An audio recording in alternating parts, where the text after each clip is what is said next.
Good morning. এই ভিডিওটা বেশ কয়েকদিন আগের ভিডিও। যখন আমি হাওড়ার বাড়িতে গিয়েছিলাম, আমার মায়ের রান্নাঘরটা বেশ সাজানো গোছানো। যাই হোক, মাকে বলেছিলাম বেশ কয়েকদিন ধরে, এবছর শীতে আমাদের কড়াইশুঁটির কচুরি একদমই খাওয়া হয়নি। এবার আমি তো খুব একটা বানাতে অতটা পারি না, তার ফলে খাওয়াও হয় না। তো যখন গিয়েছিলাম হাওড়ার বাড়িতে, মা বানিয়ে দিয়েছিল।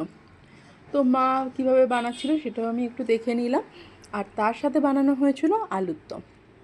কড়াইশুঁটির পুরটা তো এদিকে রেডি করে আমাকে মা বলল আলুর দমটা একটু বসা। না, আমি তো রান্নাতে খুব পটু।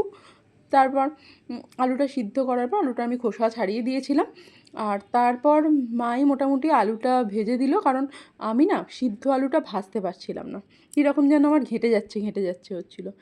যাই হোক, মায়ের বেরোনোর তাড়া ছিল, কিন্তু বলাতে মা কমপ্লিট করেই গেল। হ্যাঁ, আলুটা ভেজে দিয়েছিল, বাকি আলুর দম রান্নাটা আমিই করেছিলাম। যাই হোক, এই আলুর দম রান্নার ভিডিওটা তোমাদের অন্য একদিন শেয়ার করব। মা গেছে বাজারে, আলুর দম কমপ্লিট হলো, আর তার সাথে ময়দা মাখা। বলেনি আমায় করতে, কিন্তু আমি একটু কাজ এগিয়ে রাখি।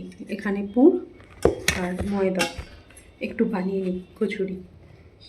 জানি না মায়ের মতো হবে কি না, আমি আমার মতো হ্যাঁ বানাবো।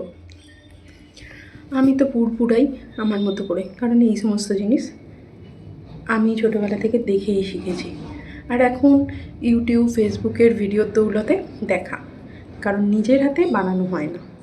এই সমস্ত জিনিস মাই বানিয়ে দেয়, যেহেতু মা বাজারে গেছে, আমাকে বলে যায়নি করার জন্য।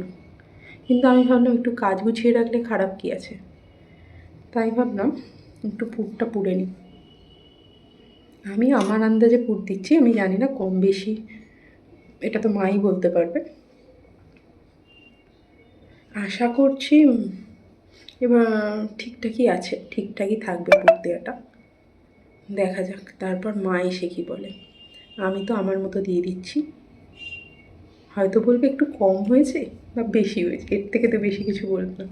কিন্তু কাজটা গোছানো থাকলে করতেও সুবিধা হবে।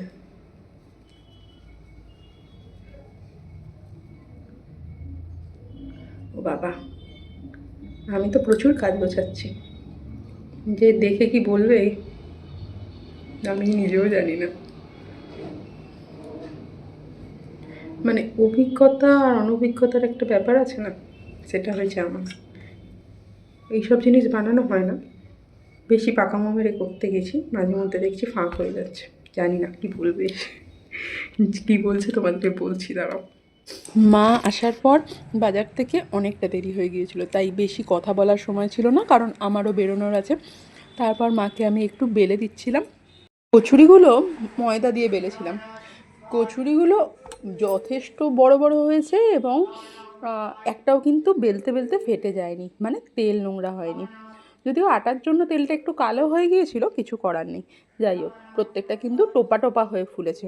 কচুরির সাথে ছিল কষা কষা করে আলুর দম, অসম্ভব টেস্টি। আর কচুরিটা ভাঙলেই দেখা গেল পুরো পুর ভর্তি, মানে পুরে ঠাসা। তার মানে আমি কিন্তু পুরটা ঠিকঠাকই ভরেছিলাম। যাই হোক, নিজের প্রশংসা নিজে করতে তো বেশ ভালোই লাগে, আর অন্য কেউ করলে আরও বেশি ভালো লাগে। যাই হোক, আমার তো কচুরি খাওয়া কমপ্লিট। তোমাদের এবারে শীতকালে কড়াইশুঁটির কচুরি খাওয়া হলো সেটা জানাতে ভুলো না। আবার পরে দেখা হবে, টাটা।